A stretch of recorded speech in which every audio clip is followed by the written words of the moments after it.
The helicopter blades cut through the evening sky as Marcus Chen stared down at the glittering city below. 38 floors of steel and glass bore his name, and from this height the streets looked like veins of light pumping through a body he had built with his own hands. 15 years ago, he had nothing but a laptop and an idea. Now, his tech empire stretched across 3 continents, and his name appeared on lists that measured human worth in billions. But money, he had learned, could not buy back time. It could not erase mistakes, and it certainly could not heal the kind of wound that came from trusting the wrong person with your heart. His assistant's voice crackled through the headset. "We are approaching the landing pad, Mr. Chen."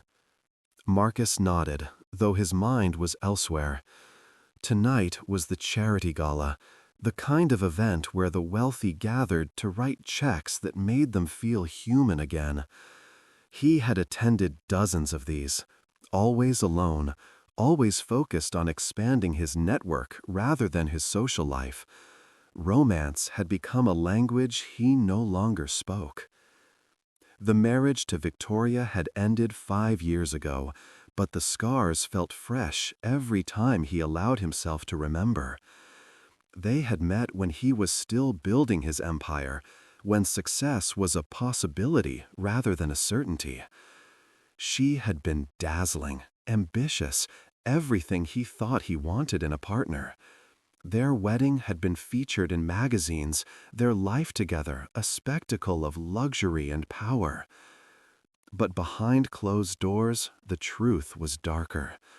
Victoria had married Marcus Chen, the rising entrepreneur, but she had fallen in love with Marcus Chen, the billionaire. When he worked 18-hour days, she complained about his absence while spending his money with increasing extravagance. When he needed support during a critical business crisis that threatened to destroy everything he had built, she was in Paris with friends, posting photos of champagne and designer shopping bags. And when he discovered she had been having an affair with one of his business rivals, a man named Derek Vaughn, who had been using pillow talk to extract sensitive information about upcoming product launches and acquisition strategies, something inside Marcus had died. The betrayal was not just personal, but professional. Victoria had given Derek information that cost Marcus's company millions and nearly destroyed a deal that had taken 2 years to negotiate.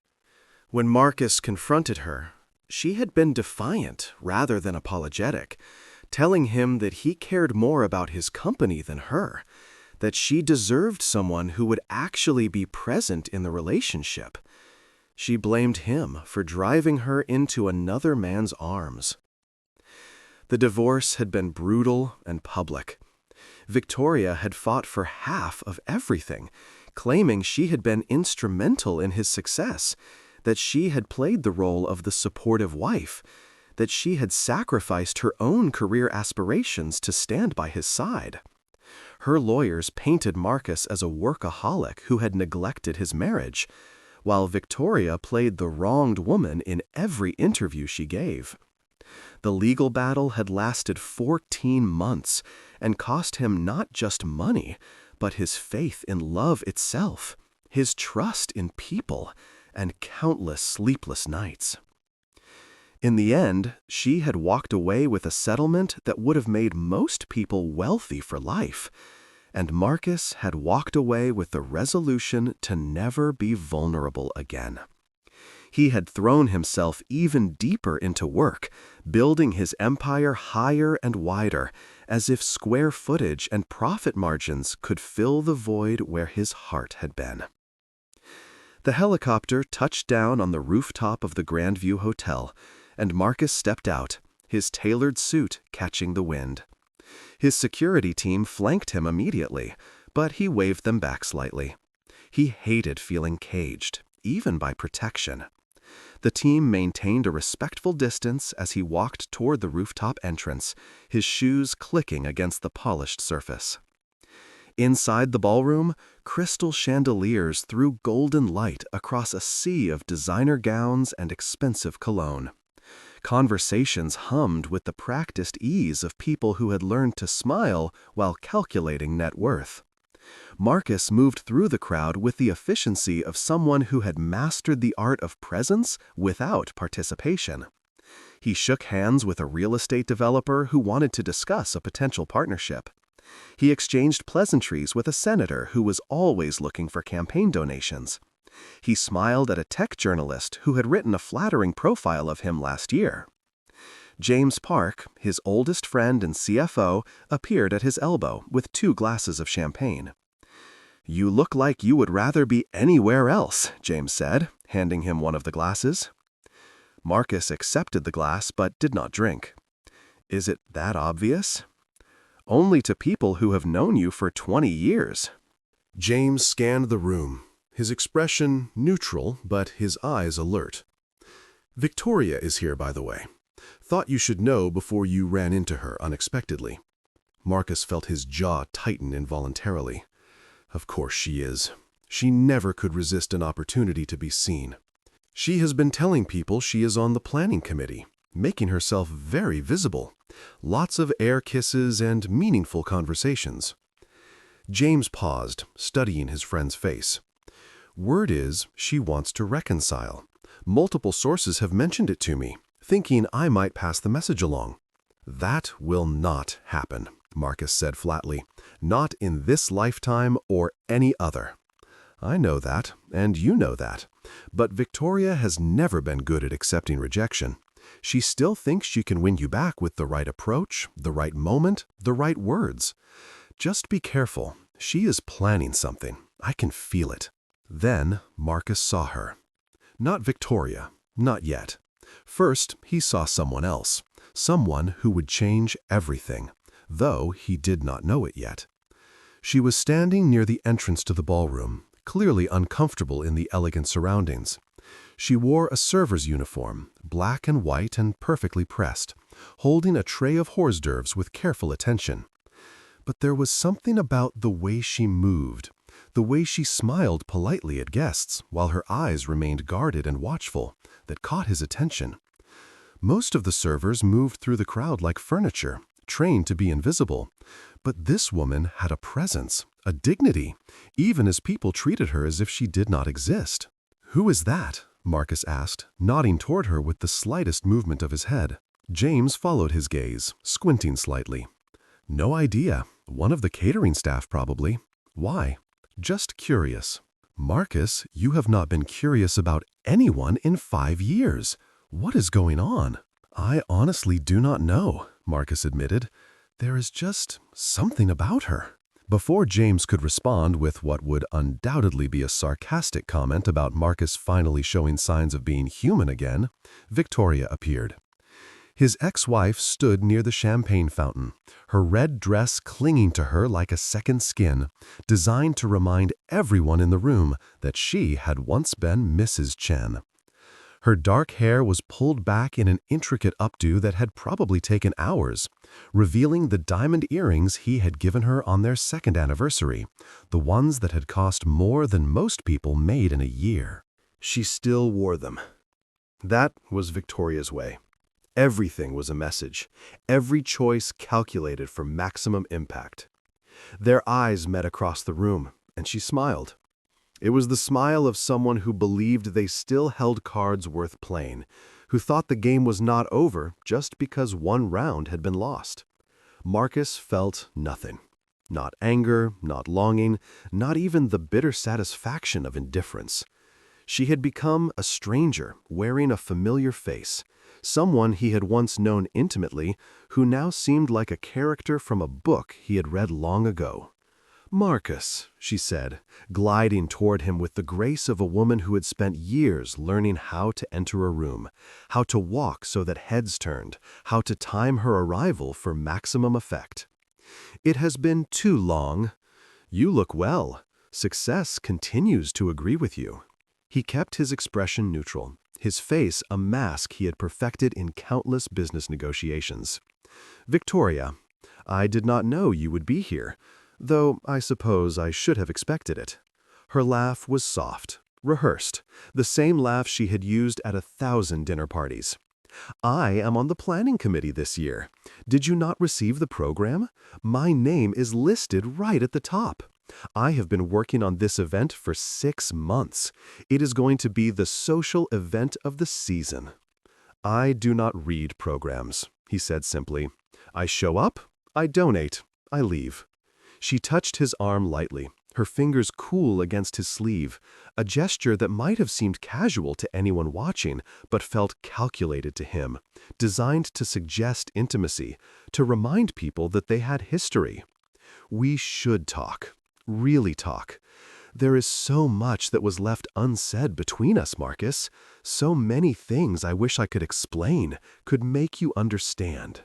Before Marcus could respond, before he could tell her that there was nothing left to say, that explanations would not change the past, and he had no interest in revisiting it, a voice interrupted them. "Excuse me, sir, your table is ready."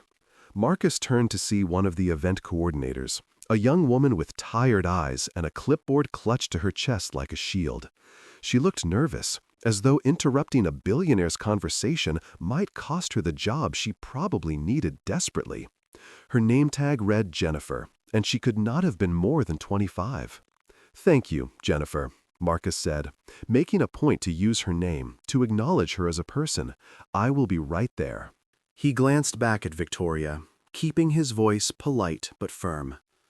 "Enjoy your evening, Victoria. I am sure you have many people to see and impress." He did not wait for her response. He had learned long ago that giving Victoria an opening was like leaving a door unlocked when you knew a thief was circling. She would take any opportunity to insinuate herself back into his life, to create moments that could be photographed or gossiped about, to build a narrative of reconciliation that existed only in her imagination. James followed him to their assigned table, chuckling softly. "That was smooth. She looked like she wanted to throttle you with her designer handbag." "She will try again," Marcus said. "Victoria never gives up easily. It is one of the qualities I once admired about her, back when I thought her ambition was about building something, rather than just acquiring things."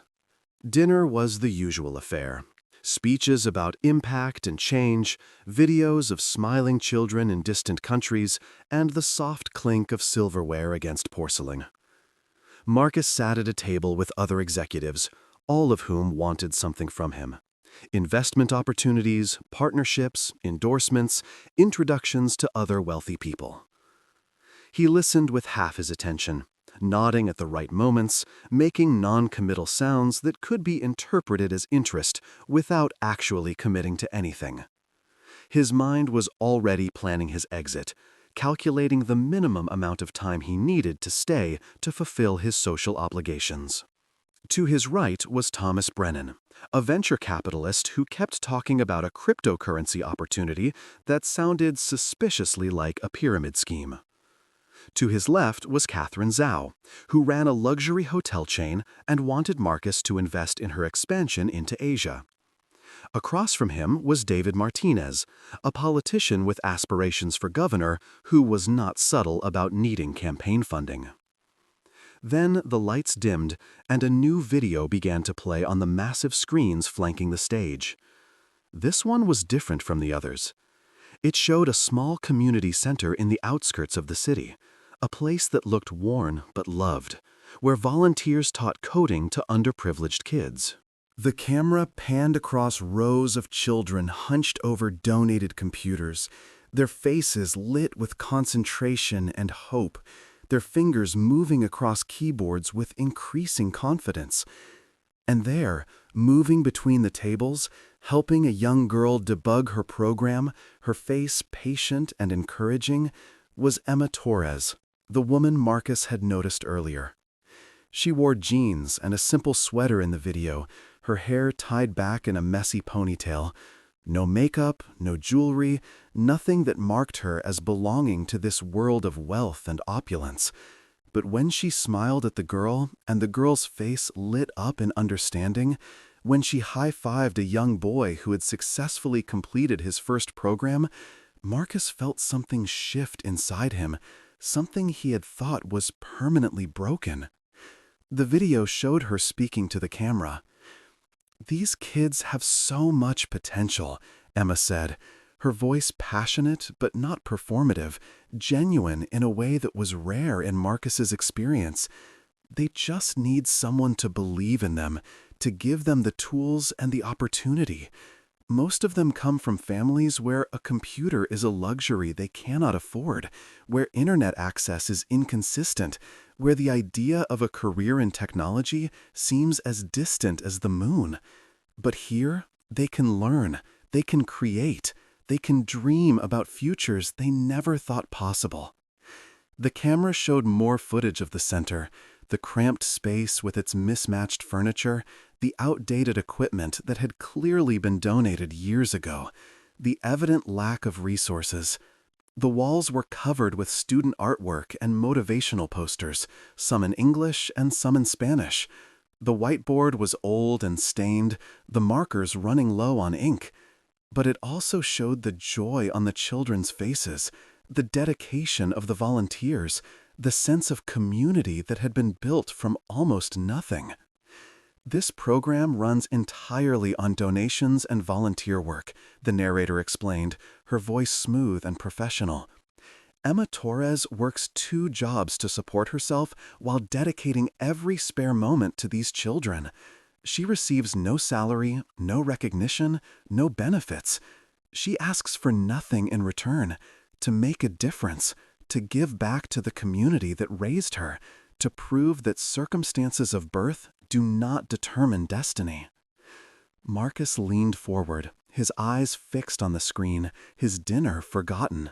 He watched as Emma stayed late to help a struggling student, her patience endless, even as exhaustion showed in the lines around her eyes. He saw her celebrate with the kids when they succeeded, saw her encourage them through their frustrations, saw her treat each child as if they were the most important person in the world. There was something in her eyes, something real and unguarded that he had not seen in anyone in his circle for as long as he could remember. When the video ended, polite applause filled the room. The host announced that donations could be made to the community center, and several people made pledges, modest amounts that would help but not transform. 5,000 here, 10,000 there, enough to make them feel generous without actually requiring sacrifice. Marcus pulled out his phone and sent a message to his assistant. "Find out everything about the Riverside Community Center and Emma Torres. I want a full report by tomorrow morning. History, funding, challenges, everything." James leaned over, his expression curious. "You are interested in the community center?" "Among other things," Marcus said, his eyes still on the screen, even though it had moved on to the next presentation. "Marcus, you have that look. The look you get when you are about to do something impulsive." "Is wanting to help a good cause impulsive?" "When you say it like that," James said, "it sounds like there is more to it. And I have known you too long to think this is just about charity." After the gala ended, Marcus could not stop thinking about what he had seen. He went home to his penthouse, a space of minimalist luxury overlooking the city, and he felt the emptiness of it for the first time in years. The floor-to-ceiling windows offered a view that realtors called priceless. The furniture was designer, selected by an interior decorator he had hired and barely met. The art on the walls was valuable, investments as much as decoration. Everything was perfect and cold and utterly devoid of personality. He poured himself a drink, expensive scotch that he barely tasted, and stood by the windows watching the lights below. Somewhere down there was the community center, was Emma Torres, was a whole world of people living lives that did not revolve around stock prices and board meetings and social climbing. His assistant's report arrived at 6 in the morning. Marcus had barely slept. his mind turning over possibilities, his thoughts returning again and again to Emma's face on that screen, to the genuine emotion he had seen there. He read through the information carefully, his coffee growing cold beside him. Emma Torres, 29 years old, daughter of immigrants from Mexico. Her parents, Jose and Maria Torres, had arrived in the country with nothing, working multiple jobs to provide for their family. Emma had put herself through community college while working at a grocery store, earning a degree in computer science with a 4.0 grade point average. She had been offered several lucrative positions at major tech companies after graduation, positions that would have set her up financially for life. Instead, she had chosen to give back to her community. She worked as a freelance web developer during the day, building websites for small businesses and nonprofits, charging rates far below market value. 3 nights a week, she waited tables at a family restaurant. Every other moment went to the community center, which she had started in a borrowed church basement 5 years ago with 3 donated computers and a dream. The center itself was struggling. Funding was inconsistent, dependent on small donations and occasional grants that required endless paperwork. The building they currently occupied was rented month to month, always one bad financial stretch away from eviction. Equipment was outdated, some of it more than a decade old. They had a waiting list of over 200 children who wanted to join the program but could not be accommodated due to lack of space and resources. Despite all this, the center had achieved remarkable results. 75% of the kids who went through the program graduated high school, compared to a 50% rate in the neighborhood overall. 20 students had received college scholarships, several specifically for computer science. 2 had already graduated and were working as software developers, coming back to volunteer and inspire the next generation. Marcus read every word, and with each paragraph, his respect for Emma grew. Here was someone who had chosen purpose over profit, who had turned down comfort and security to do work that mattered. She was building something real, something that changed lives, and she was doing it with virtually no resources and no recognition. He made a decision. He called his assistant. "Clear my schedule for today." I am going to the Riverside Community Center. Sir, you have meetings with the board and a conference call with Tokyo about the acquisition. Reschedule them. This is more important. There was a pause, and Marcus could almost hear his assistant's surprise. Even James, who had been through countless unexpected requests over the years, sounded uncertain when he called a minute later. "Marcus, what is going on? You never cancel board meetings." "I am going to visit a community center," Marcus said. "And before you ask, yes, I am sure. No, I do not want company. And yes, I know what I am doing." "Do you? Because from here, it looks like you saw a pretty woman on a video, and now you are chasing after her like a teenager with a crush." "Maybe I am," Marcus said. "Or maybe I am tired of living in a glass tower and pretending it is a life. Either way, I am going." His driver looked surprised when Marcus gave him the address, even more surprised when Marcus told him to wait while he went inside. The community center was located in a neighborhood Marcus had probably driven through, but never actually seen. The buildings were older, some with broken windows and graffiti. Small businesses advertised in both English and Spanish. People on the street looked at his expensive car with a mixture of curiosity and wariness. The community center itself looked smaller in person, more worn. The building was a converted warehouse, the paint peeling, the front steps cracked and patched with uneven concrete. The sign above the door read Riverside Community Technology Center in faded letters, and through the windows, Marcus could see children arriving, their faces bright with anticipation, their backpacks worn, but their spirits undaunted. He walked in just as a coding class was starting. The interior was as humble as he had expected. Folding tables held the computers, mismatched chairs surrounded them. The walls were covered with student work, projects ranging from simple programs to more complex applications. Motivational posters competed for space with handwritten rules and schedules. The air smelled like old carpet and fresh coffee, and the fluorescent lights buzzed overhead. Emma stood at the front of the room, writing on an old whiteboard that had seen better days.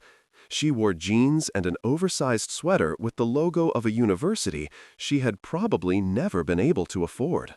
Her hair was in the same ponytail he had seen in the video, and she had the same patient expression as she explained a programming concept to the children gathered around her. She looked up when the door opened, and her eyes widened in recognition. "Mr. Chen," she said, clearly bewildered. "What are you doing here?" The children, about 15 of them, ranging in age from about 10 to 16, turned to stare at him. Marcus suddenly felt out of place in his expensive suit, his Italian leather shoes, his watch that cost more than most of these families probably made in a year. "I wanted to see your work," he said, his voice more uncertain than it usually was in business meetings. "May I sit in on the class?" Emma looked uncertain, glancing at the children and then back at him. She was probably wondering if this was some kind of publicity stunt, if cameras would follow, if he was here to make himself look good rather than actually help. "Of course. Please, there is a chair in the back." Marcus sat down in a plastic chair that wobbled slightly and watched as Emma taught.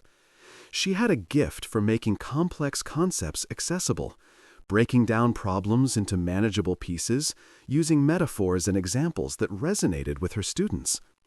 She was patient when students struggled, never showing frustration, always finding a different way to explain. She was enthusiastic when they succeeded, celebrating each small victory as if it were a major breakthrough. When the class ended and the children filed out for a break, Emma approached him, her expression wary. "I am guessing this is not just a casual visit," she said. "It is not," Marcus admitted. "I saw the video last night at the gala. I was impressed by what you were doing here. More than impressed. I was moved." "Thank you. We try our best with what we have." She gestured around the room, at the outdated equipment, the cramped space. "It is not much, but it is making a difference. I want to help. I want to donate to the center, upgrade your equipment, fund your program properly, expand so you can serve more kids." Emma's expression became guarded, a wall coming up behind her eyes. "Mr. Chen, we have had people like you come through here before. They promise funding, take some photos for their social media, do an interview about their generosity, and then disappear. These kids do not need false hope. They need consistency. They need people who will actually show up and do the work, not just write a check and forget we exist." "Then let me prove I am different," Marcus said. "I am not asking to take over. I am not asking for publicity. I just want to help in whatever way is most useful." "Why?" Emma asked directly, her eyes searching his face. "You are a billionaire. You could donate to 1,000 causes without even noticing the money is gone. Why this one? Why now? What is really going on here?" It was a fair question, and Marcus found himself answering honestly, more honestly than he had been with anyone in years. "Because I forgot what this looks like. People building something because they believe in it, not because it makes them rich or famous. I built my company with that kind of passion once, but somewhere along the way I lost it. I lost a lot of things. Watching that video last night, seeing you with those kids, I remembered. I remembered why I fell in love with technology in the first place. It was never about the money. It was about solving problems, about creating possibilities, about the pure joy of making something that did not exist before." Emma studied him for a long moment, her expression softening slightly, but still cautious. "What did you have in mind?" "I want to start by upgrading your computers and software. Then we can talk about expanding the program, hiring additional teachers, so you do not have to do this all by yourself. Maybe even finding a better facility that you can actually own instead of renting month to month." "Just like that?" Emma said skeptically. "You just walk in here and offer to solve all our problems?" "Not solve them, support you in solving them. This is your program, your vision. I just want to provide resources so you can do more of what you're already doing well."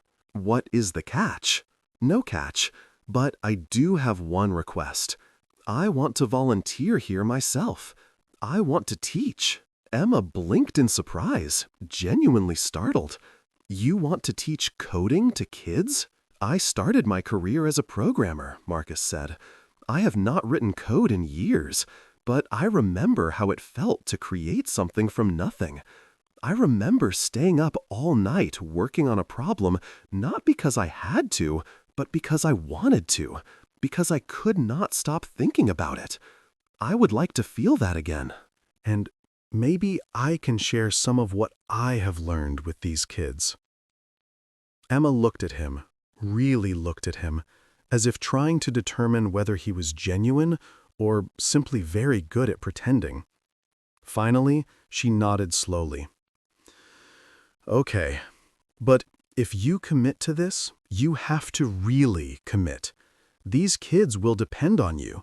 You cannot just disappear when you get bored or busy or when the next shiny thing catches your attention." "I understand. And no special treatment. If you are here, you are a volunteer like everyone else.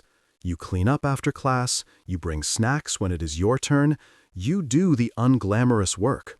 No assistance, no special accommodations, no doing the fun parts and leaving the hard parts to others."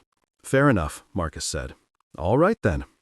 She extended her hand, her grip firm when Marcus shook it. "Welcome to the team, Marcus. I hope you are ready for this, because these kids will challenge you in ways a boardroom never could." "I am counting on it," he said. Over the following weeks, Marcus kept his promise in ways that surprised everyone, including himself. He showed up every Tuesday and Thursday evening, trading his suits for jeans and casual shirts that did not scream his net worth. He helped set up computers, running cables and troubleshooting connections like he had in the early days of his career. He debugged code alongside the kids, rediscovering the puzzle-solving aspect of programming that had first drawn him to the field. He learned the names of every student and made an effort to understand their individual challenges and strengths. Carlos was brilliant but lacked confidence, always second-guessing himself. Maria was creative but impatient, wanting to run before she could walk. David struggled with the concepts but had a work ethic that would not quit. Jasmine was a natural, picking up programming faster than Marcus could teach it, already talking about wanting to design video games. He listened when Emma explained the challenges they faced beyond just equipment and space. The bureaucracy of nonprofits, the constant grant applications, the need to prove impact to donors who measured success in numbers rather than changed lives.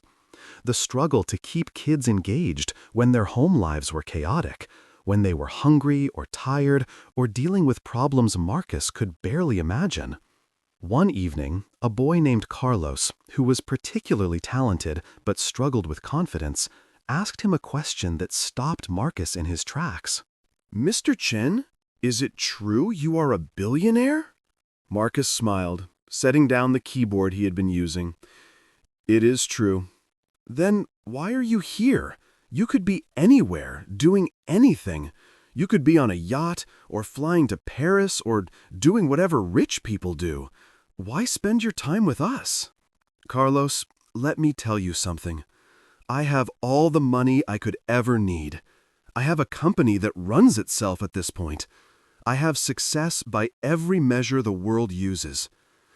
But until I came here, I had forgotten why I fell in love with coding in the first place. You and the other students, you remind me. You show me that technology is not about money or power. It is about solving problems, creating possibilities, making life better for real people. That is worth more than any amount of money." Carlos considered this carefully, his young face serious. "So you are here because we make you happy?" Marcus felt something tighten in his chest, an emotion he had not allowed himself to feel in years. "Yes, Carlos, that is exactly why I am here. You make me remember that there is more to life than building empires and accumulating wealth. You make me feel like what I do matters, not because it makes money, but because it makes a difference." The boy smiled, and it was worth everything. As the weeks turned into months, Marcus found himself spending more and more time at the center. He began arriving early to help Emma set up, staying late to plan future lessons and discuss the program's development. They developed an easy rapport, bonding over their shared love of technology and their commitment to the kids. They discovered they had similar philosophies about teaching, about the importance of letting kids fail safely and learn from mistakes rather than always providing the right answer. Emma, he discovered, was unlike anyone he had ever known in his professional or personal life. She was brilliant but humble, passionate but practical, idealistic but grounded. She saw through pretense immediately and valued substance over style. She treated him not as Marcus Chen the billionaire, not as someone to be impressed or intimidated by, but as Marcus, just another volunteer who sometimes struggled to explain recursion to 12-year-olds and who made terrible coffee during his turns providing snacks.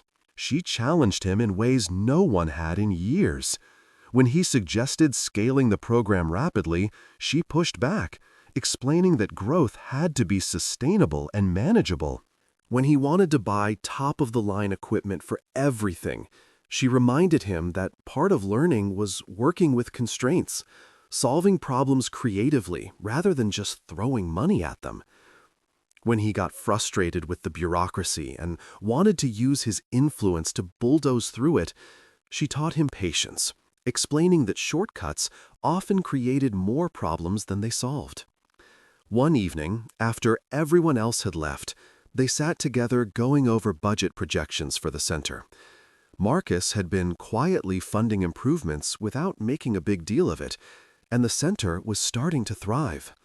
They had new computers that actually ran modern software, updated curriculum materials, and a waiting list that had grown even longer as word spread about the quality of the program.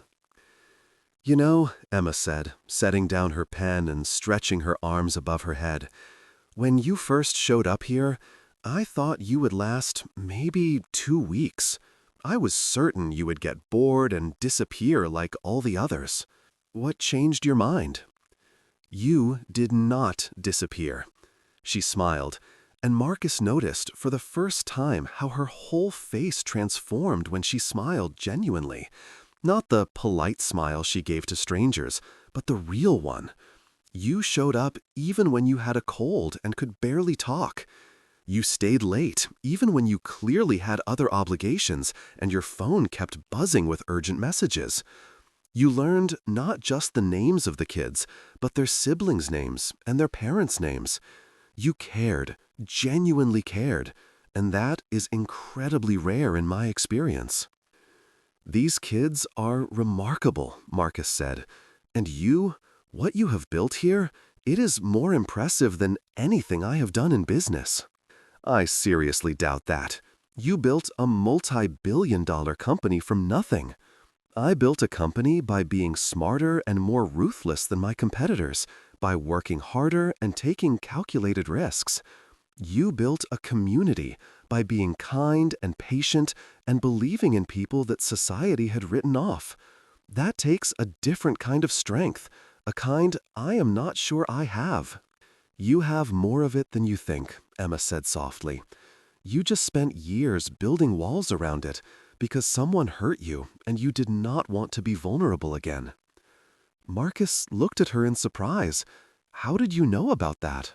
Marcus, you are not exactly subtle. You never talk about your personal life. You flinch slightly every time someone mentions relationships, and you have this whole carefully constructed armor to keep people at a distance. You do not have to be a genius to figure out that someone broke your heart, and you decided never to let it happen again. Her perception should have bothered him, should have made him defensive.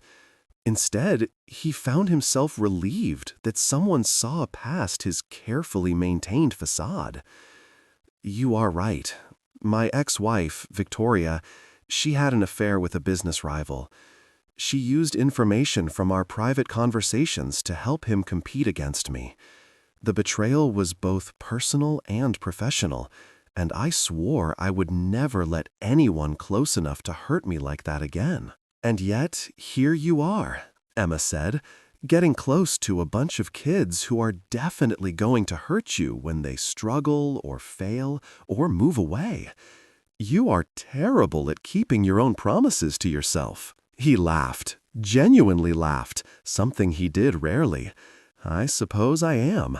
Emma met his eyes, and something passed between them, something unspoken but undeniable. The moment stretched, comfortable and charged at the same time, and Marcus found himself leaning slightly closer, wondering if she felt what he was feeling. Then Emma's phone buzzed loudly, breaking the spell. She glanced at it and sighed. I need to get to my other job. Late shift tonight at the restaurant. Let me drive you, Marcus offered immediately. She laughed. In your fancy car? I would never hear the end of it from my coworkers. They already think I am crazy for spending all my free time here instead of trying to land a high-paying job. Then I will borrow a normal car. Marcus, you do not have to do that. I can take the bus like I always do. I know I do not have to, but I want to. Please. Something in his tone made Emma pause. She studied him carefully, and he wondered what she saw, what she was thinking. Finally, she nodded. Okay, thank you. They drove through the city as evening turned to night, the streetlights flickering on one by one. Marcus had his driver bring one of the company's more modest vehicles, a sedan that did not scream wealth.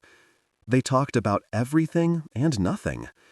Emma told him about growing up in a neighborhood not far from the community center, about her parents' sacrifices, about her dreams of expanding the program to help even more kids, maybe creating a network of centers across the city. She talked about how her father had worked construction and her mother had cleaned houses, how they had both pushed her to get an education, to have opportunities they never had.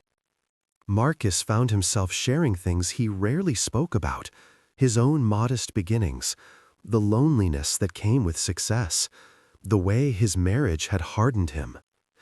He told her about the early days of his company, about working out of a cramped apartment with 2 other programmers, about eating ramen for months to save money for equipment, about the first time they landed a real client and felt like maybe they were going to make it. When did it stop being fun? Emma asked. Marcus thought about it. When the stakes got too high, I suppose. When one wrong decision could cost hundreds of people their jobs. When every move was scrutinized by the media and shareholders. When success meant having more to lose. And definitely after Victoria. After that, I just shut down emotionally. Work became something to hide behind, rather than something I enjoyed. That sounds exhausting. It was. It is. Or it was until I walked into your community center and remembered what it felt like to create something just because I wanted to teach someone something useful, to be part of a community rather than just a brand. When they arrived at the restaurant where Emma worked, a small family-owned place called Casa Torres that Marcus realized must be owned by her relatives, she turned to him before getting out. Thank you for the ride, and thank you for everything you have done for the center. You have changed so many lives already. Emma, wait. Marcus hesitated, then decided to just say it. "Would you have dinner with me sometime?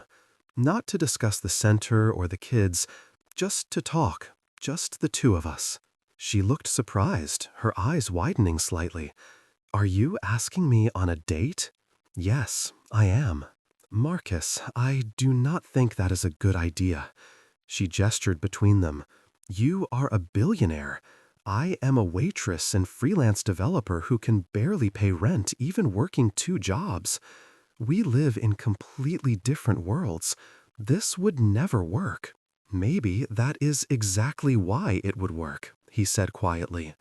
"You do not care about my money. You care about the work, about making a difference, about things that actually matter. I have not met anyone like that in a very long time. Everyone in my world wants something from me, sees me as an opportunity or a transaction." You just see me as Marcus, the guy who cannot make decent coffee and who struggles to explain a raise to 10-year-olds. See, you are honest with me. That is incredibly rare and valuable. She bit her lip, clearly torn. I am not. I do not belong in your world. The galas, the fancy restaurants, the society events where everyone is judging everyone else, that is not me. I would not know which fork to use, or what to talk about, or how to act. I do not want you to belong to that world, Marcus said earnestly. I am tired of that world. I want to belong to yours. I want more nights like this, just talking. I want to keep showing up at the center and teaching kids and feeling like what I do actually matters. I want to know you, not as a volunteer or a program director, but as Emma, the woman who works 2 jobs and still finds time to believe in kids that most people have given up on. Emma looked at him for a long moment, emotions playing across her face that Marcus could not quite read. Finally, she said, "Let me think about it. It is a lot. I need to process." "Fair enough. Take all the time you need." She got out of the car, then leaned back in through the window. "Marcus, for what it is worth, I think you are pretty remarkable too. Not because of the money or the company, but because you showed up, and you stayed, and you let yourself care again. That takes courage." She disappeared into the restaurant, and Marcus sat there for a moment before telling his driver to take him home. His heart was beating faster than it had in years, and he felt something he had almost forgotten existed: hope. But the universe, as it often does, had complications in store. Victoria had been watching. She had noticed Marcus's absences from social events, his disinterest in the usual networking opportunities, the way he seemed distracted and distant at the few functions he did attend. She had hired a private investigator, a discreet man named Gerald who specialized in digging up information on the wealthy, and she had learned about the community center, about Emma Torres, about the time Marcus was spending there. Victoria was not a woman who accepted defeat gracefully. She had spent 5 years regretting the divorce, convincing herself that she had made a terrible mistake, that Marcus was the one who got away. The money from the settlement had run out faster than she expected, spent on maintaining the lifestyle she had grown accustomed to as Mrs. Chen. The designer clothes, the luxury vacations, the expensive apartment, the social events that required constant new outfits and gifts and donations. Her attempts to find another wealthy husband had failed repeatedly.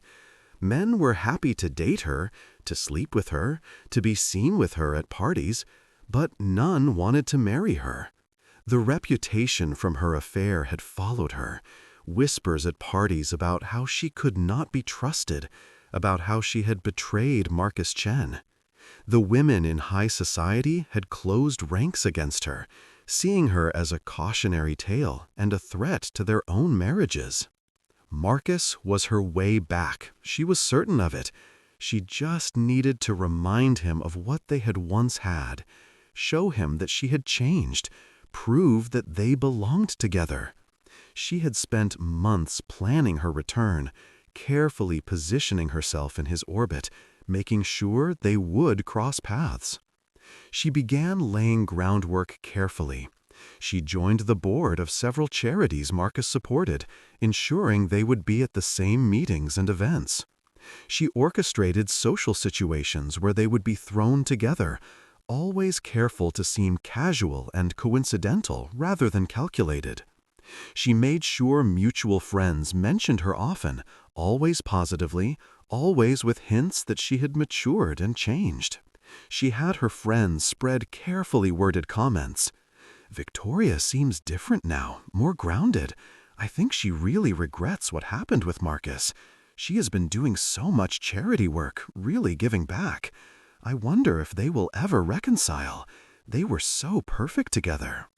And she began planning an event, something that would force Marcus to acknowledge her publicly, to see her in a new light, to remember why he had fallen for her in the first place. Meanwhile, Emma had agreed to have dinner with Marcus. They went to a small Italian restaurant far from the usual haunts of the wealthy, a family-owned place in Emma's neighborhood where the food was incredible and the atmosphere was warm and unpretentious. No one recognized Marcus or cared who he was. They were just another couple sharing a meal. They talked for hours, the conversation flowing as easily as it did at the community center, but more personal, more intimate. Emma told him about her dreams of opening multiple community centers across the city, creating a network where kids could learn and grow regardless of their zip code. She talked about wanting to develop a mentorship program where successful people in tech could guide students, helping them navigate college applications and job interviews and all the unwritten rules of professional life that kids from poor neighborhoods never learned. Marcus shared his early passion for technology, the idealism that had gotten lost in the pursuit of profit and market dominance. He talked about the guilt he sometimes felt, knowing that his company had made him wealthy while doing nothing to address the inequality and lack of opportunity that existed everywhere. He admitted that he had been thinking about his legacy, about what he would be remembered for, beyond just being another rich person who accumulated wealth. "You know," Emma said, twirling pasta on her fork, "you could change that. Your legacy, I mean. You have resources and influence that most people could never dream of. You could use it to actually address systemic problems, instead of just treating symptoms." "What do you mean?" "Well, the community center is great, and I am incredibly grateful for everything you have done for us. But it is still just one center, helping a few hundred kids. Imagine if you used your platform to advocate for real change. Better funding for public schools in poor neighborhoods, tech education as part of standard curriculum, scholarships and internship programs. You could pressure other companies to invest in communities instead of just extracting value from them." "That sounds like it would make me unpopular with other billionaires," Marcus said with a slight smile. "Would that bother you?" He thought about it seriously. "A year ago, yes. Now, I am not sure I care what they think anymore. Most of them are just playing a game of accumulation, seeing who can die with the most money. It is meaningless." Emma reached across the table and took his hand. "Then, do something meaningful. You have one life, Marcus, one chance to decide what kind of person you want to be and what kind of world you want to leave behind." Her hand in his felt right in a way that made his chest ache. "When did you get so wise?" She laughed. "I am not wise. I just grew up poor enough to know that money does not actually solve problems. Systems solve problems. Opportunities solve problems. Believing in people solves problems. Money just makes those things easier to provide." As they left the restaurant, walking slowly through the quiet streets of her neighborhood, Emma said, "I have to admit, you are not what I expected at all." "What did you expect?" Someone colder, I guess. Someone who sees everything as a transaction, who measures value in dollars and market share.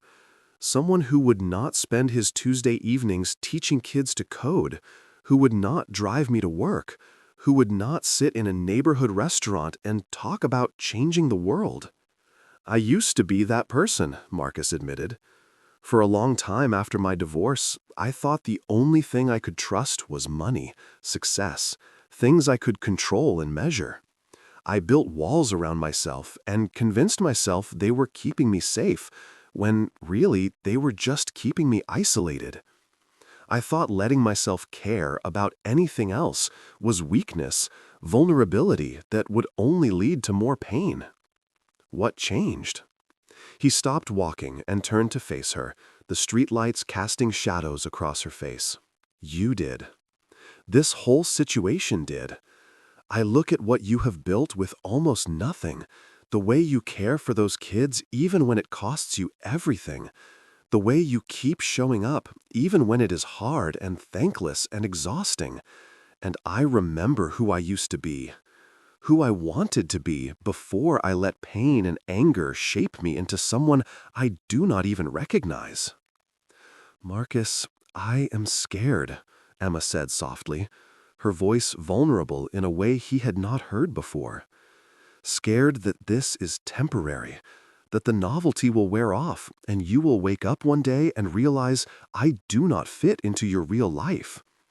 Scared that I will let myself care, really care, and then you will disappear back into your world of glass towers and board meetings, and I will just be another story you tell at parties about that time you volunteered. He reached for both of her hands, holding them gently. I am scared too. Scared that I have forgotten how to do this, how to let someone in, how to be vulnerable without it destroying me. Scared that I will mess this up because I am out of practice at being a real person instead of just a business entity. But I know I want to try. With you. She looked up at him, her eyes searching his face as if trying to determine whether he was real or just another man making promises he would not keep. Why me, Marcus? Really, you could have anyone. Models, actresses, heiresses, women who actually belong in your world. Because you are the only person I have met in 10 years who sees me, actually sees me, not what I own or what I can do for them. Because you challenge me to be better. Because when I am with you, I feel like a person again, instead of just a brand. Because you make me laugh, and you are not afraid to tell me when I am being an idiot, and you care about things that actually matter. Emma smiled, tears gathering in her eyes. Okay, let us try. But Marcus, if you hurt me, if you do this and then disappear, I do not know if I will recover. So please, please be sure. I am sure, he said. And then he kissed her, gentle and tentative at first, and Emma kissed him back. And it felt like coming home after years of being lost. The next few months were the happiest Marcus could remember in his entire adult life. He and Emma kept their relationship quiet at first, wanting to protect it from outside scrutiny, to give it space to grow without the pressure of media attention and public speculation. They spent time together at the community center, working side by side with the kids. They went to quiet restaurants in Emma's neighborhood, where no one cared about his net worth. They took long walks through parks, talking about everything from artificial intelligence to their favorite childhood memories. Emma showed him parts of the city he had never seen, neighborhoods where real people lived real lives, where corner stores were gathering places and everyone knew everyone else. She took him to her favorite taco truck, to a bookstore run by an elderly couple who had been there for 40 years, to a community garden where neighbors grew vegetables together.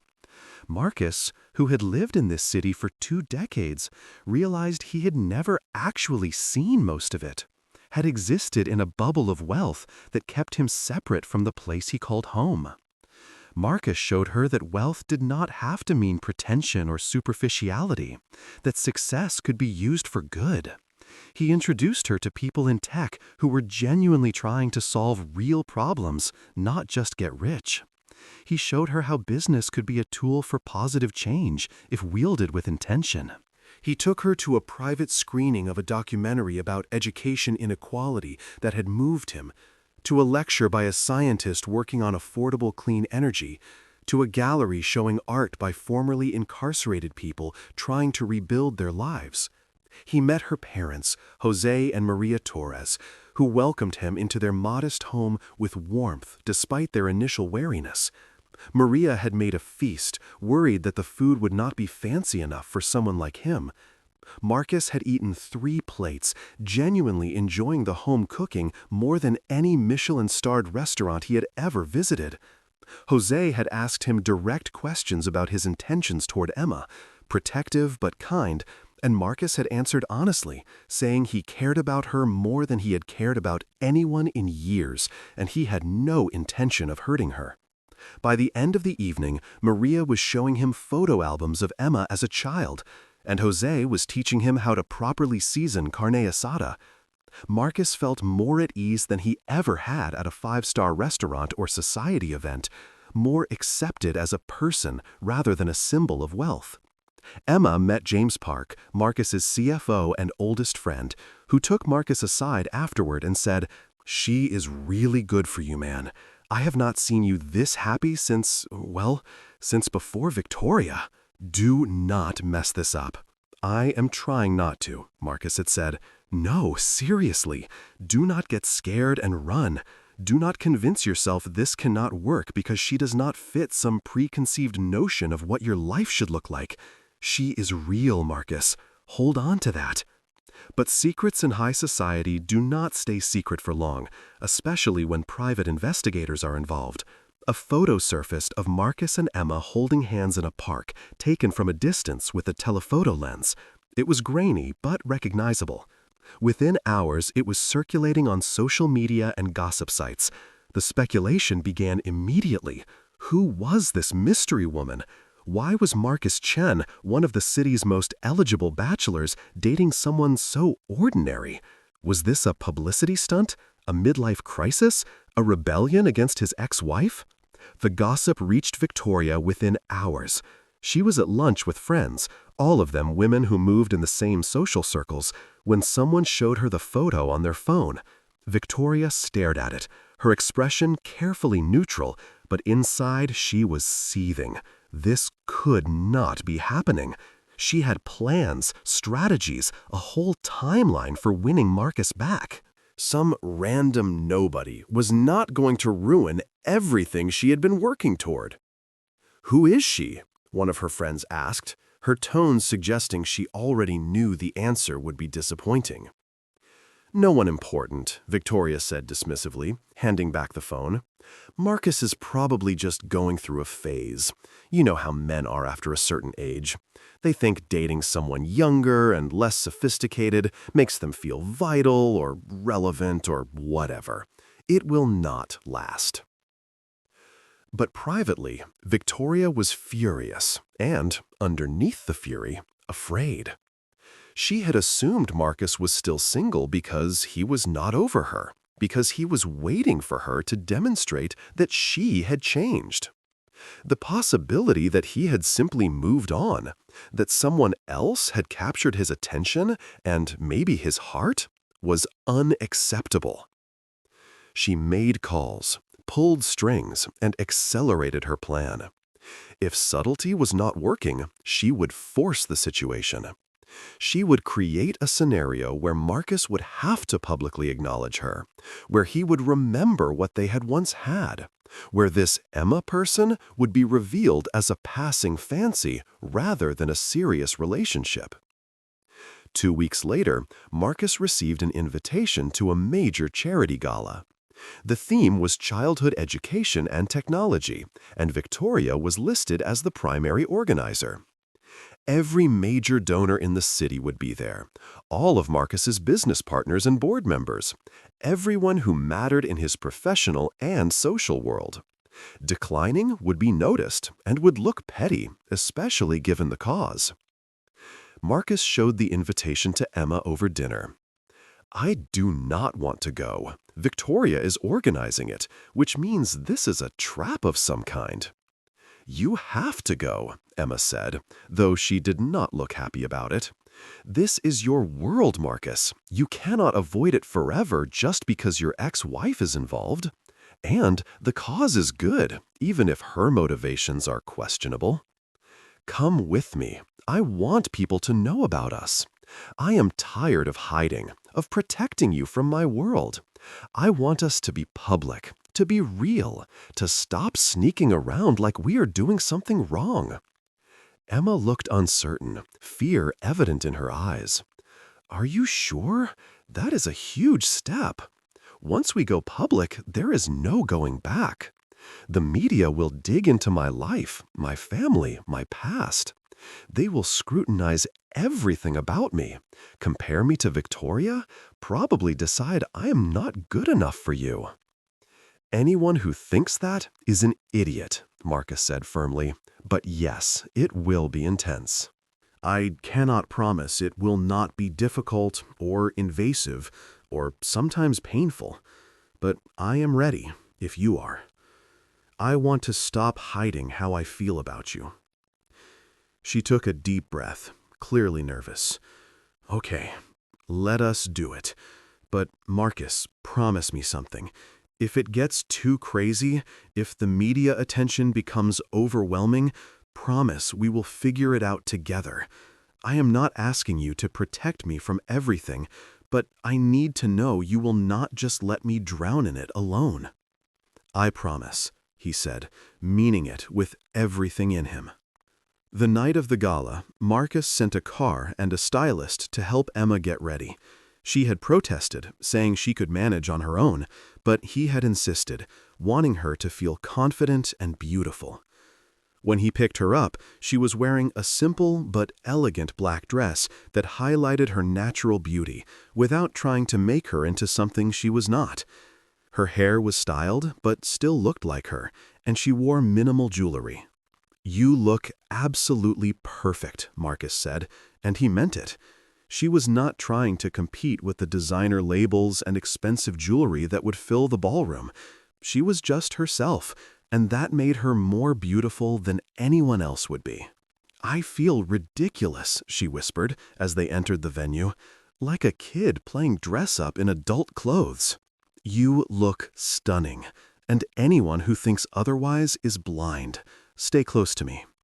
They moved through the crowd together, and Marcus felt the stares immediately, felt the conversations pause as they passed, felt the weight of judgment and curiosity and speculation.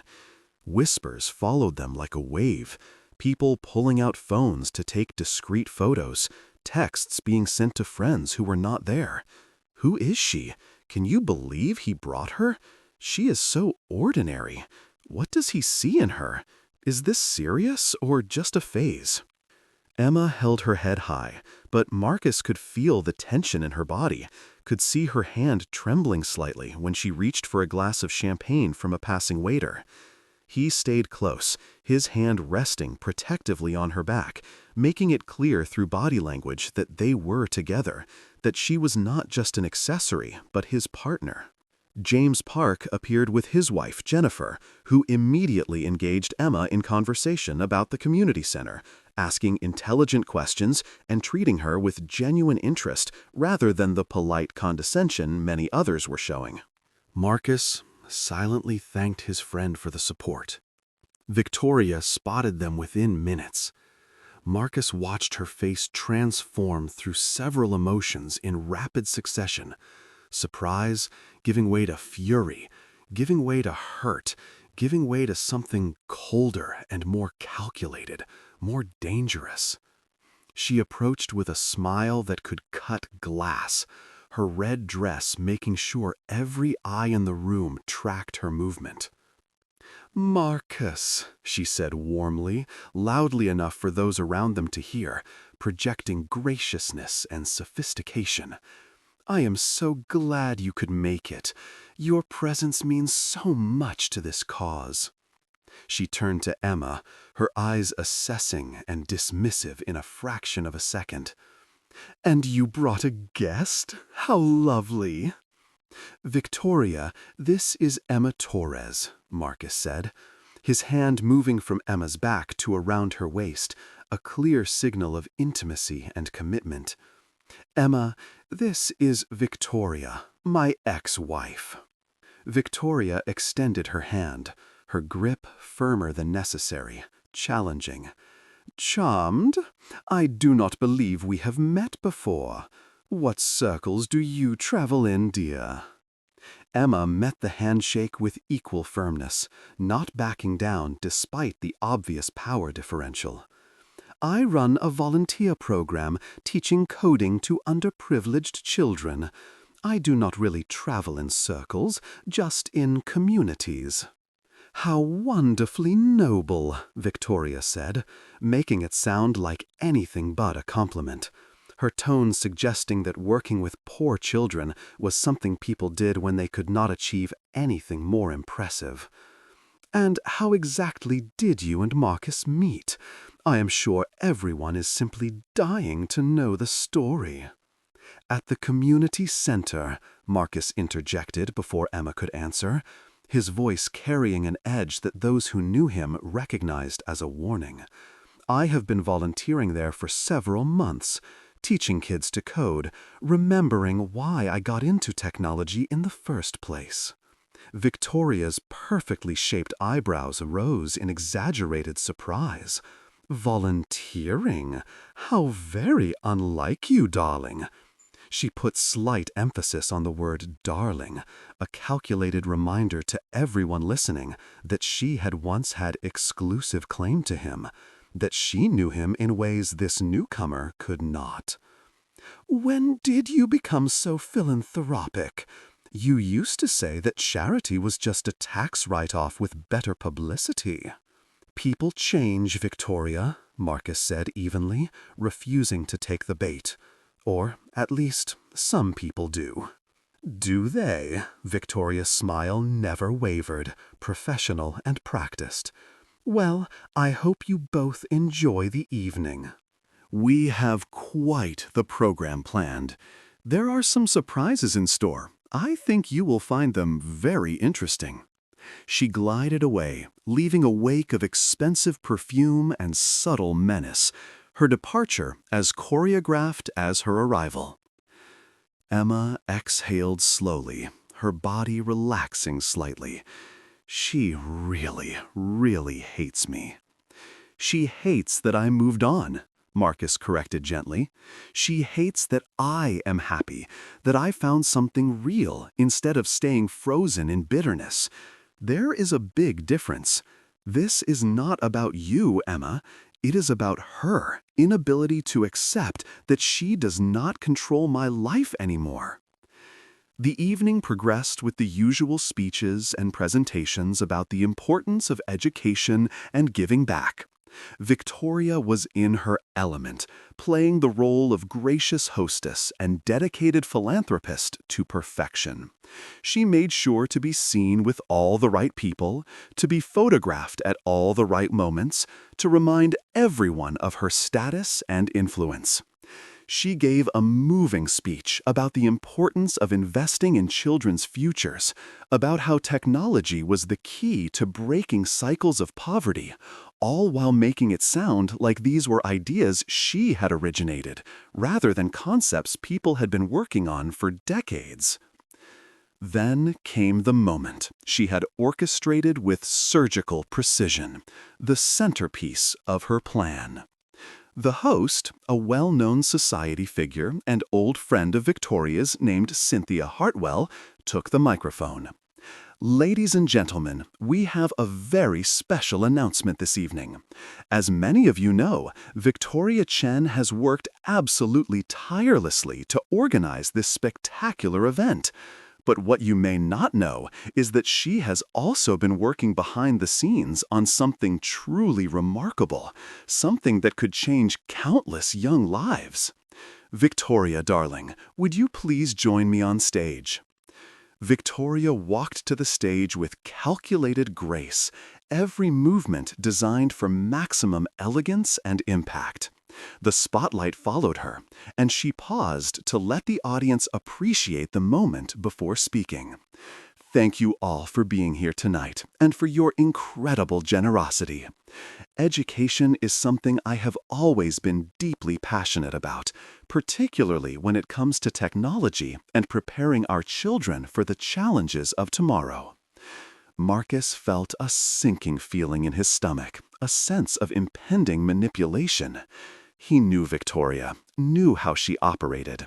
This was not about education or children. This was about him. That is why I am absolutely thrilled to announce the creation of the Victoria Chen Foundation for Youth Technology Education, she continued, her smile radiant and her voice carrying perfectly through the room. Our mission is to bring coding and computer science education to underserved communities across the entire city and eventually the country. We will provide equipment, training, mentorship, everything these children need to succeed in our digital world. And I am pleased to share that we have already secured partnerships with several schools and community organizations. She paused for applause, which came dutifully, and Marcus noticed how many people were looking between Victoria and himself, calculating. But a foundation is only as strong as its supporters, as the community that believes in its mission, Victoria continued. Tonight, I am asking this community, our community, to join me in changing lives.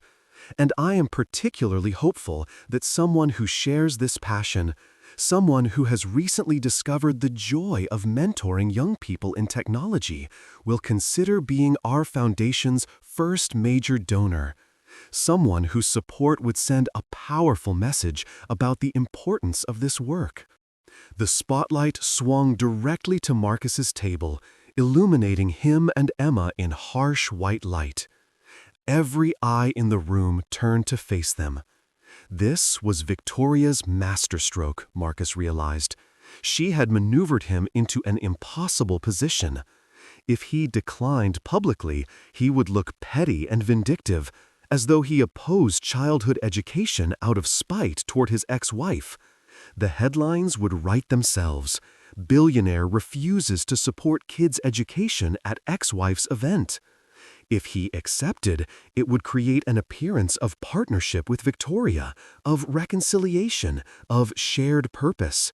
The media would speculate endlessly about them getting back together. Photos of them on stage together would circulate. Victoria would position herself as the bridge back into his life. It was brilliant and manipulative and exactly like her. Emma's hand found his under the table, squeezing gently, offering support without words. "You do not have to do this," she whispered. "We can just leave." But Marcus was already standing, his business instincts taking over. He had not built an empire by being outmaneuvered or by backing down from challenges. He walked to the stage calmly, aware of every camera tracking his movement, and Victoria handed him the microphone with triumph evident in her eyes, certain she had won. "Thank you, Victoria, for that introduction and for organizing this event," he began, his voice carrying easily through the room, calm and measured. "Education and technology for underprivileged youth is indeed something I care deeply about. In fact, it is something I have been personally involved in for several months now, as some of you may have heard." He paused, looking directly at Victoria before turning to address the crowd, making deliberate eye contact with people he knew, grounding his message in relationships rather than performance. I have been volunteering at a community center that has been doing this exact work, this vital work of teaching coding to kids and opening doors for them for over a decade. Not 10 months, not since it became fashionable at galas, but 10 years.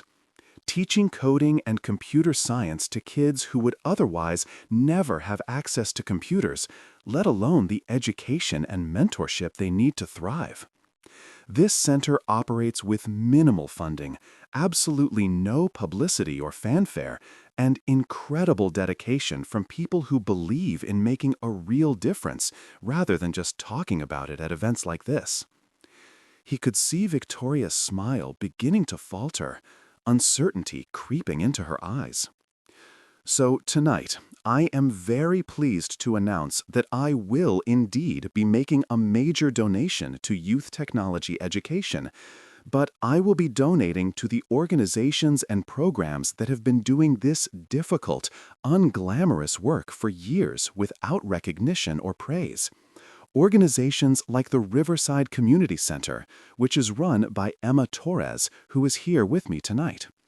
He gestured to Emma, and the spotlight swung to find her. She looked startled and deeply uncomfortable with the sudden attention, but Marcus continued, his voice growing more passionate.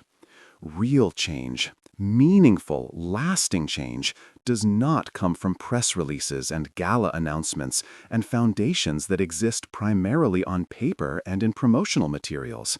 It comes from people who show up every single day, who work without recognition or thanks, who believe in something bigger than themselves and their own legacy. It comes from volunteers who work 2 jobs, who sacrifice their own financial security to keep programs running. It comes from teachers who stay late to help a struggling student, who never give up on kids that society has already written off. That is where my support will go, not to a new foundation that was created 3 months ago, primarily as a vehicle for someone's public image rehabilitation. The room was absolutely silent, the kind of silence that feels heavy and charged. Marcus could see shock on many faces, approval on others, discomfort on still others, and pure calculation on a few, as people reassessed alliances and social dynamics. Furthermore, I am committing not just money, but time and ongoing resources to expanding the work that is already being done by people like Emma and her team. And I challenge everyone in this room to do the same. Do not just write a check because it makes you feel good or looks good in the society pages. Actually get involved, volunteer your time, show up consistently, learn the names of the kids you claim to care about, understand their struggles and their dreams. Make it real and make it personal, or do not bother at all, because these kids can see through performative charity instantly. He handed the microphone back to a speechless Victoria, whose carefully constructed plan had just collapsed in front of everyone who mattered in her world, and walked off the stage without waiting for a response. The silence lasted another beat, tension crackling through the air, and then applause began. It started slowly, tentatively, from James and Jennifer Park, but it built momentum. More people stood, the applause growing genuine and enthusiastic, not the polite golf clap of society events, but real appreciation. Many in the crowd were tired of empty gestures, tired of foundations that served egos more than communities, and Marcus had just said what they had been thinking. Marcus returned to Emma, who was looking at him with tears streaming down her face, her expression a mixture of pride and disbelief and love. "Why did you do that?" she whispered as he sat down. "You just humiliated your ex-wife in front of everyone. You just made a powerful enemy." "Because it is the truth," he said simply, "and because I am done with games and manipulation and pretending that appearances matter more than reality. I am done living my life according to other people's expectations and rules that only serve to maintain their power. You are either incredibly brave or completely reckless. Maybe both, probably both. But I meant every word. Victoria stood frozen on stage for several long seconds, her face a careful mask of composure, but Marcus saw the fury in her eyes as she passed their table on her way back to her seat, saw the way her hands trembled slightly, saw the cracks in her perfect facade. Her foundation announcement meant to be her triumphant return to relevance, and the first step in winning Marcus back had been completely overshadowed and publicly rejected. The host awkwardly moved the program along, but the damage was done. The rest of the evening, people approached Marcus and Emma in a steady stream, some genuinely interested in the community center and asking how they could help, others simply curious about the drama they had witnessed, wanting to be part of the gossip, wanting to say they had been there when Marcus Chen publicly chose his new girlfriend over his ex-wife. Emma handled it with remarkable grace, talking passionately about the work they did when people seemed genuinely interested, politely deflecting when people were just fishing for gossip. She spoke about specific kids, about Carlos, who had just been accepted to a summer coding camp, about Maria, who was building a website for her mother's catering business, about Jasmine, who was already talking about majoring in computer science. She made it real and human, not abstract charity work, but actual lives being changed. As they finally escaped to Marcus's car hours later, Emma collapsed into the seat, exhausted. That was either the most amazing or most terrifying thing I have ever experienced. I have not decided which. Marcus laughed, feeling lighter than he had in years. How about both? She turned to look at him, her expression serious despite her exhaustion. You just made a very powerful enemy tonight. Victoria will not forget this. She will not forgive it. Victoria was already my enemy, Emma. She has been since the divorce, probably since before that, if I am being honest. I just stopped pretending otherwise. I stopped letting her have power over my decisions and my life. Emma leaned her head on his shoulder. What happens now? Now, Marcus said, wrapping his arm around her, we go forward. Together. We expand the program. We help more kids. We build something real. And we stop hiding or apologizing for being happy. In the days and weeks following the gala, the media exploded with coverage. Photos of Marcus and Emma appeared everywhere, in newspapers and magazines and online gossip sites. Reporters dug into Emma's background, looking for scandal and finding absolutely none.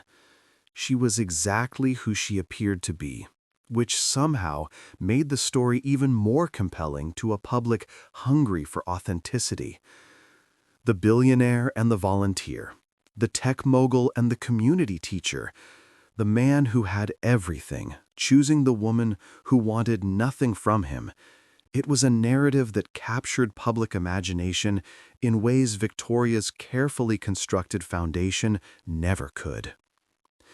The community center was suddenly flooded with donation offers and volunteer applications, so many that Emma had to create a waiting list and a formal vetting process. Marcus worked with her to manage the sudden influx of support, ensuring it went to actual needs rather than being wasted on publicity or overhead. They expanded the program carefully and thoughtfully, opening 2 additional locations in other underserved neighborhoods and hiring full-time staff so Emma no longer needed to work 2 other jobs just to survive.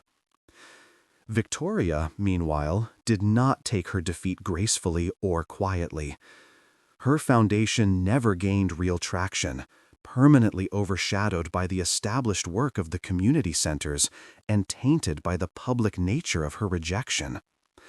She tried various tactics to undermine Marcus and Emma, spreading rumors through her social network, questioning Emma's qualifications, and suggesting she was manipulating Marcus, implying the relationship was fake or strategic, hiring publicists to plant negative stories. None of it stuck. The public and the media had chosen their narrative, and Victoria was cast as the bitter ex-wife, the woman who had cheated and lost everything, and now could not accept that her former husband had moved on. Eventually, after months of failed attempts to regain relevance, she moved to New York, where she could start fresh, away from the constant reminders of her failure, where people did not know the whole story, and she could reinvent herself. Marcus and Emma's relationship continued to deepen and evolve. He met her extended family, which was large and boisterous and welcoming. He attended her cousin's quinceañera, where he learned to dance salsa poorly but enthusiastically, where Emma's grandmother pinched his cheeks and told him he needed to eat more. Her young nieces and nephews climbed all over him asking questions about computers and spaceships and whether he had ever met a real robot. She attended necessary business functions with him, growing more comfortable in those settings while never losing her authentic self, never pretending to be someone she was not. She asked intelligent questions and challenged assumptions, and was not intimidated by wealth or status. Some people in Marcus's world respected her for it. Others found her refreshingly real. A few never warmed to her, but Marcus found he did not care about their opinions anymore. One evening, about a year after the gala that had changed everything, Marcus took Emma back to the original community center. It had been renovated and expanded significantly, but they had kept the heart of it the same, the soul that made it special. They stood in the main classroom, now filled with state-of-the-art equipment, but still covered in the student posters and artwork and motivational quotes that made it feel like a community rather than an institution. "Do you remember the first day I walked in here?" Marcus asked, looking around at the space that had transformed his life. "How could I forget? You were so completely out of place in your expensive suit, looking like you had wandered into the wrong building, like a lost CEO who needed directions back to the financial district." "I had wandered into the wrong building," Marcus said thoughtfully. "Wrong for the person I was pretending to be, the person I had convinced myself I needed to be, but exactly right for the person I actually wanted to become, for who I needed to become to be happy." Emma smiled. "That is very philosophical of you. Character growth looks good on you. I have had excellent teachers." He reached into his pocket, his heart suddenly pounding like he was 19 instead of approaching 40. "Emma, I have spent the last year learning what it means to build something that actually matters. Not a company, not wealth, not a reputation, but a life worth living. A life with purpose and meaning and connection. And I cannot imagine living that life without you in it." He pulled out a ring, simple but beautiful, elegant without being ostentatious, and Emma's eyes widened, her hand covering her mouth. "I am not asking you to join my world or adapt to my life," Marcus continued, his voice steady despite his nerves. "I am asking if I can be part of yours. I am asking if you will let me spend the rest of my life learning from you, growing with you, building something beautiful together. Emma Torres, will you marry me?" Emma stood frozen, tears streaming down her face, her chest heaving with emotion. "Marcus, she started, then stopped, laughing through her tears. "Yes, yes, of course yes, 1,000 times yes." He slipped the ring onto her finger with trembling hands, and they held each other in the classroom where everything had changed, where a billionaire had remembered how to be human, and a volunteer had taught him what wealth really meant. Outside, they could hear the sounds of the city, the traffic and sirens and distant conversations, But in that moment, they existed in a world entirely of their own making, a world built on sincerity rather than status, on love rather than calculation. They were married 6 months later, in a ceremony that defied every expectation of what a billionaire's wedding should be. Not in a grand hotel ballroom or an exclusive country club or some destination location that would make headlines, but in the garden behind the community center they had built together, surrounded by the kids and families whose lives they had touched. The guest list was an eclectic mix that had never been seen at a society wedding before. Tech executives sat beside immigrant families. Venture capitalists chatted with volunteers. Board members mingled with teenagers from the coding program. It was chaotic and beautiful and perfectly them. Maria Torres cried through the entire ceremony, tears of joy streaming down her face as she watched her daughter marry this man who had proven himself worthy not through wealth, but through character. Jose beamed with pride, having spent the previous weeks telling anyone who would listen about how Marcus had asked for his blessing in Spanish, stumbling over the words but making the effort because it mattered to the family.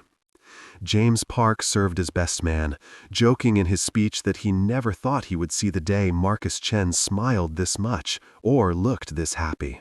He talked about watching his friend transform over the past year and a half, about how Marcus had remembered that success without purpose was just expensive emptiness, about how Emma had given him something no amount of money could buy, which was a reason to wake up excited about the day ahead. The wedding was covered by media, but Marcus and Emma had learned to control their narrative, to set boundaries. They granted one interview to a respected journalist, speaking not about wealth or status or society drama, but about purpose and partnership and the responsibility that came with privilege. The story that emerged was about two people who had found each other by committing to something larger than themselves, who had built a relationship on shared values rather than shared bank accounts. As they danced their first dance to a song Emma had chosen, something in Spanish that her parents had danced to at their own wedding decades ago, Emma whispered, "Do you ever regret it? Choosing this life, this path, instead of the easier road where everything was predictable and controlled?" Marcus pulled back slightly to look at her, wanting her to see the truth in his eyes. "Emma, I spent 15 years building an empire that left me completely empty inside. I had everything the world told me to want, every measure of success that society values, and I was profoundly miserable. I was isolated and bitter and convinced that I had to be hard to survive. This, us, what we are building with the centers and the community, this is the only thing I have ever done that actually matters, that will outlive me in ways that matter. Even when it is hard, even when I drag you to family dinners where your Spanish is still terrible and my Uncle Ramon wants to talk about soccer for 3 hours and you have no idea what is happening?" Marcus laughed, genuine and free. "Especially then. Those family dinners where I am completely out of my depth are more real than any board meeting I have ever sat through. Your family accepted me not because of what I have, but because of how I treat you, and because I showed up and kept showing up. That means everything." The truth was, life had gotten more complicated in many ways, but also infinitely richer. Emma's family was large and involved and had opinions about everything, always organizing gatherings that required Marcus to be present and engaged, and sometimes to cook food he had never heard of before. The community centers demanded constant attention, far more than writing a check ever would have. There were challenges with scaling the programs while maintaining quality, managing volunteers with different skill levels and motivations, dealing with bureaucracy and regulations that seemed designed to make helping people as difficult as possible, securing sustainable funding that did not come with strings attached. But there was also joy everywhere.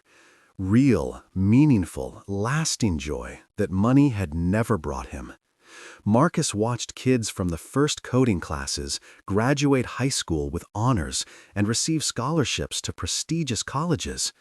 He saw some of them return as volunteers and then as paid staff, the cycle continuing.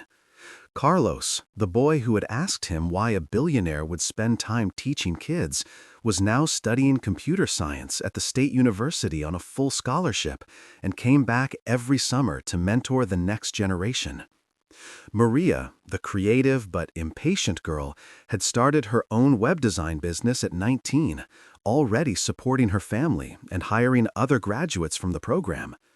Jasmine, the natural talent who had wanted to design video games, was working as a junior developer at a gaming company and talking about eventually starting her own studio focused on games that reflect diverse experiences and stories. Marcus and Emma expanded their vision beyond just coding education.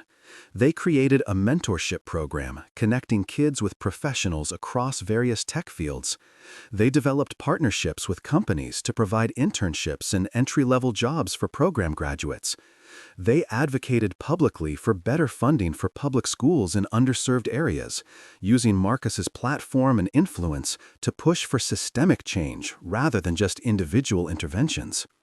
Some of Marcus's wealthy peers resented him for it, felt betrayed that he was advocating for policies that might increase their taxes or regulations. Others quietly reached out, admitting they felt the same emptiness he had described, asking how they could get involved in meaningful work. Marcus discovered there were more people searching for purpose than he had realized, people who had achieved every conventional measure of success and found it hollow. 2 years into their marriage, Emma gave birth to their daughter, Sophia. Holding his child for the first time, Marcus felt terror and wonder in equal measure. He thought about the kind of world he wanted her to grow up in, the values he wanted to instill, the example he wanted to set. He thought about how differently he might have approached fatherhood if he had still been the man he was before Emma, still focused on empire building and accumulation, still measuring worth in dollars rather than impact.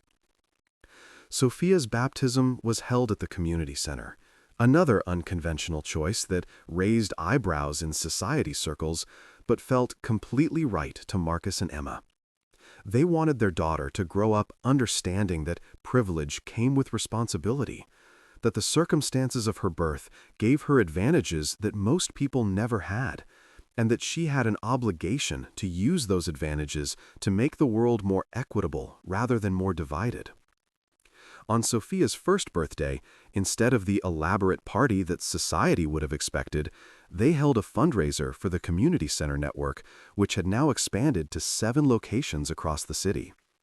They raised over $2 million, every cent of which went directly to programs and expansion. Marcus matched every donation, but he made sure the credit went to the community of donors rather than to himself alone.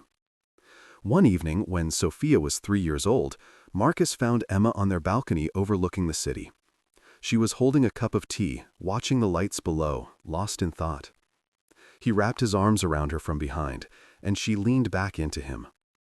"What are you thinking about?" he asked softly. "All of this. Everything that has changed. Sometimes I still cannot believe this is my life. I grew up in an apartment with 6 people sharing 2 bedrooms. My parents worked every day just to keep food on the table. And now I am here, with you, with Sophia, with resources to actually change systems instead of just treating symptoms. It feels surreal sometimes." "Do you miss the simplicity of before all this complexity?" She thought about it carefully. "No. I miss some things, like the anonymity, like being able to go to the grocery store without someone recognizing me and wanting to talk about the foundation. But I do not miss the limitations, the constant worry about money, the frustration of knowing what needed to be done but not having the resources to do it. And I definitely do not miss not having you and Sophia in my life." "Good, because you are stuck with us now." She turned in his arms to face him. "Marcus, Do you ever wonder what would have happened if you had not come to the community center that night? If you had just watched the video and written a check and moved on like you did with 100 other causes? I think about it sometimes. And then I realize that I would probably still be that empty person living in a glass tower, attending meaningless events, measuring my life in quarters and stock prices. You saved me, Emma. The center saved me. Those kids saved me. You showed me that there was still something worth caring about, worth fighting for. We saved each other, she corrected gently. You gave me resources and a platform I never could have had on my own. You amplified work that would have stayed small and local. We are better together than we ever were apart. They stood there in comfortable silence, watching the city where they had both been born, where they had found each other, where they were building something that would outlast them both. Somewhere in that vast landscape of light and shadow were the community centers, filled with kids learning and dreaming and discovering possibilities. Somewhere were families whose lives had been changed by education and opportunity. Somewhere were young people who would grow up to change the world themselves because someone had believed in them. Marcus thought about Victoria sometimes, wondering if she had found whatever she was looking for in New York. He bore her no ill will anymore, just a distant hope that she had learned and grown and found some measure of peace. The anger and bitterness had dissolved over time, replaced by gratitude for how things had turned out. If she had not betrayed him, if their marriage had not ended so painfully, he might never have built the walls that eventually led him to seek something real. Pain had been the catalyst for transformation, though he would never have chosen it at the time. Years passed, and the work continued and expanded. The community center network grew to 15 locations across 3 cities. Other philanthropists and organizations began replicating their model, prioritizing community input and sustainable support over flashy announcements. Marcus stepped back from day-to-day operations at his tech company entirely, appointing a capable CEO and focusing his energy on the foundation work that had become his true calling. Sophia grew into a curious, compassionate child who spent as much time at the community centers as she did in their home. She learned to code alongside kids from vastly different circumstances, learned that friendship was not determined by zip code or bank balance, learned that everyone had valuable knowledge and experiences to share.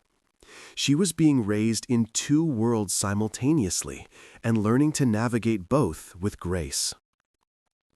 On their 10th wedding anniversary, Marcus and Emma returned to the original community center, the place where their story had really begun. It had been renovated several more times over the years, each update preserving the heart of the space while expanding its capacity. The walls were covered with photos spanning a decade, hundreds of faces, thousands of stories. Carlos was there, now 25 and teaching an advanced programming class. Maria had brought her team of young designers to volunteer for the day. Jasmine was giving a talk about her experience in the gaming industry to wide-eyed teenagers. The room was filled with alumni and current students, volunteers and staff, family and friends, all of them part of an extended community that transcended traditional boundaries.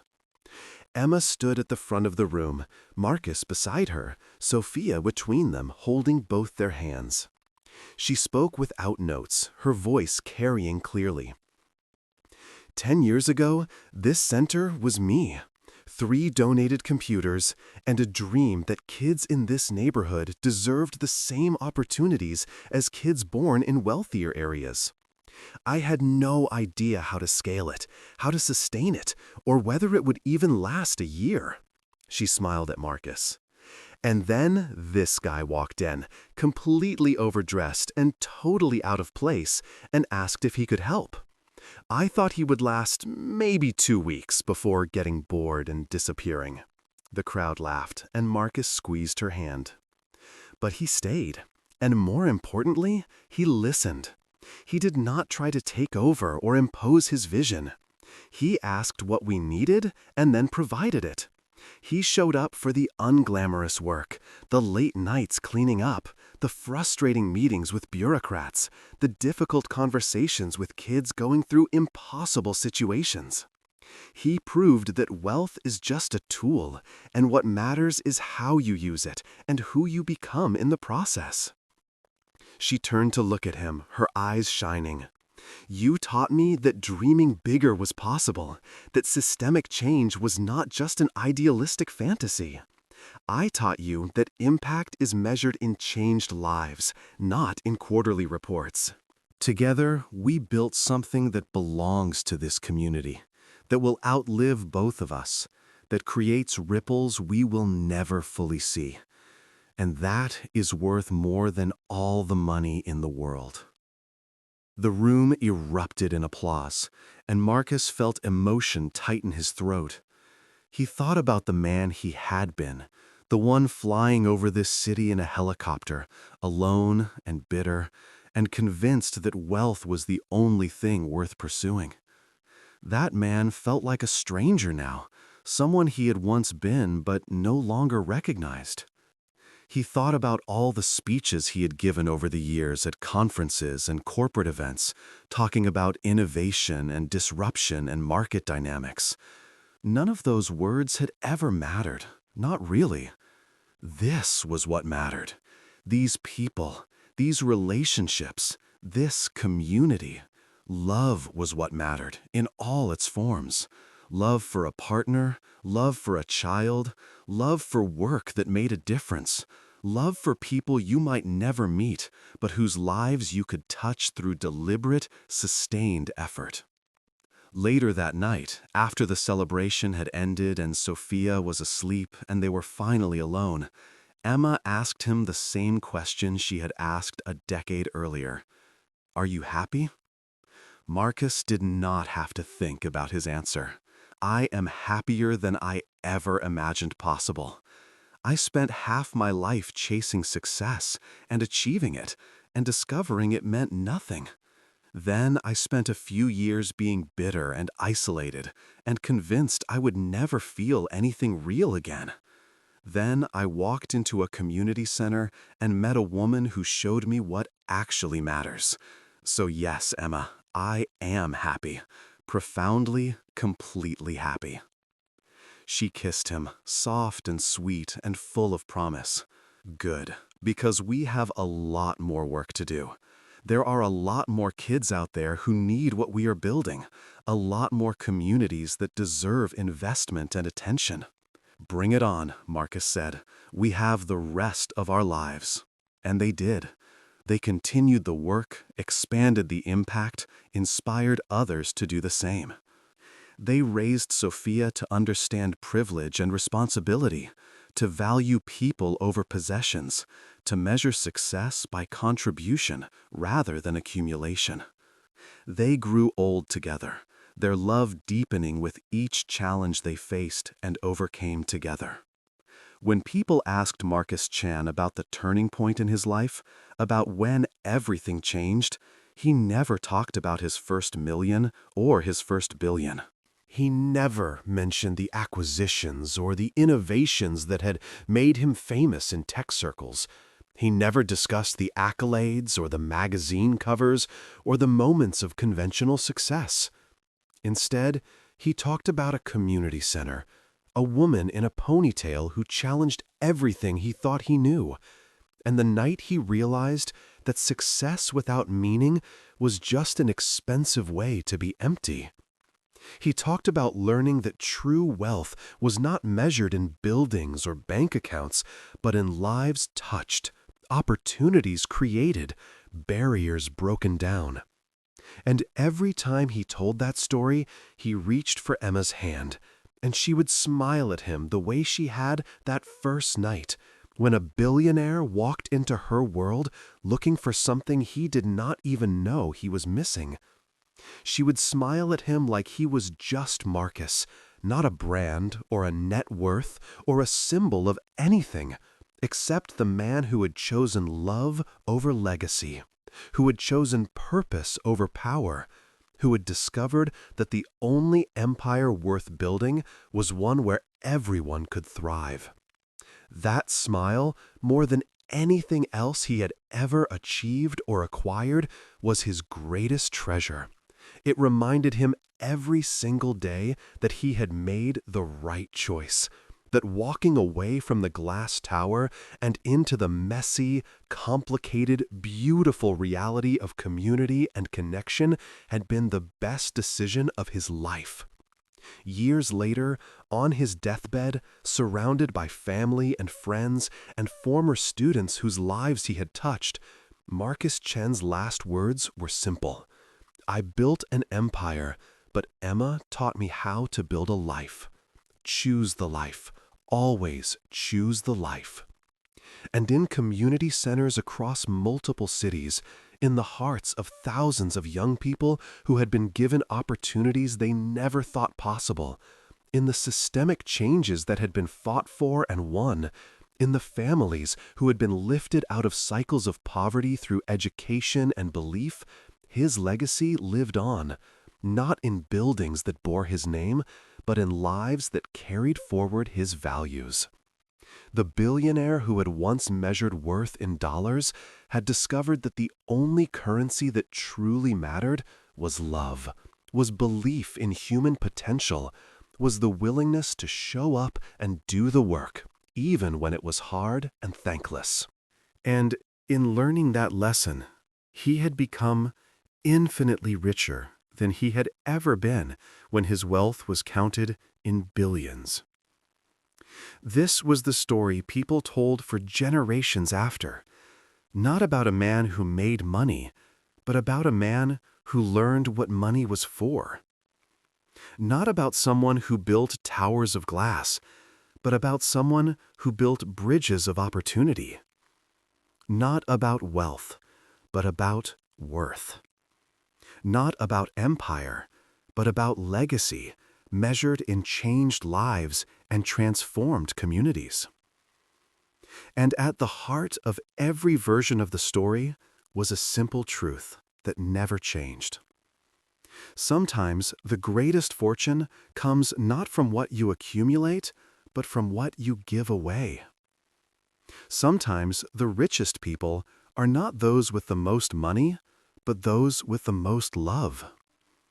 And sometimes the most successful life is not the one that impresses strangers, but the one that makes a difference to people who will never be strangers, because you took the time to learn their names and believe in their dreams. Marcus Chen had learned these lessons, and in learning them, he had become truly wealthy at last.